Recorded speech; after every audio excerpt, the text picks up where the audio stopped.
Just imagine the room is crowded, lights dimming to complement the soft music filling the air, and there sees, your eyes meet across the room, and then the anxiety sets in. Your shoes suddenly feel incredibly heavy, your tongue tripping over itself like Hashi schoolboy. The fear, loathed by Mossman, yet an experience endured by all, the fear of approaching the so-called fairer sex. Yes, that's what we're talking about today. The trembling fear of men initiating a conversation with women. For starters, let's outline the obvious but avoid oversimplification of matters. Yes, men are afraid of rejection is a bitter pill to swallow, but it's not just disappointment, the wounded ego, or the bruised self-esteem that we have grown to detest. It's the underlying implications of such rejection that deliciously amplifies our fear. After all, it's tough to be labeled creepy, right? And in our magnificent age of Me Too, that label has seen a new uptick in its usage. So why does testing of a single no from a woman leave a much deep-seated impression on a man's psyche, lacerating high sego endless life and rejection in any other domain? Let's glance through the lenses of evolution. Biologically, organism's ultimate goal is not just survival but the propagation of its genome. So, a man living a long, healthy life who fails to produce viable offspring is good as an extinct species. The fear of extinction and rejection closely intertwines for men. The dating scene. This fear in men is fortified by society's stereotype, expecting men to readily engage in sexual liaisons.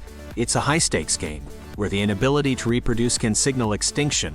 It's at this juncture that the weight of this discussion gets meatier, and things get a bit more interesting.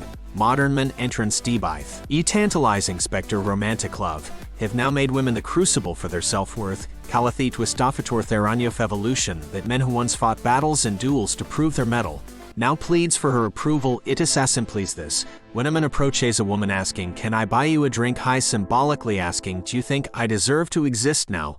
Let's get practical. What does one do to overcome this approach anxiety? Well, much like other forms of anxiety, the remedy lies in exposure and repetition. Let's say, think of it as playing tennis, except you're not playing. Both sides.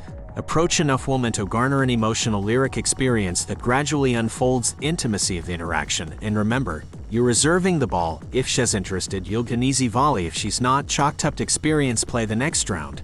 After all, not all games must be won with an ace, so next time, when you're ready, take that leap towards her. Remember, you're a knight in shining armor storming a castle, nor a gentleman in a Jane Austen novel making a grand proposal.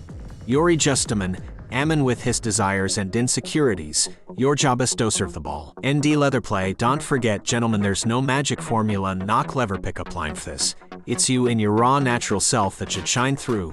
And if this resonates with your own experiences, dolly to know. If you've isn't this far, don't forget to like, subscribe and hit the bell notification to stay updated. Your engagement is what keeps this channel moving forward. The idea the video brings some value to your experience sci-fis, and consider supporting us through the tipping option linked in the video description, proportional to the value derived from it. Well, thank you for your support and engagement. Now go out there, let the world be your tennis court, and serve that ball.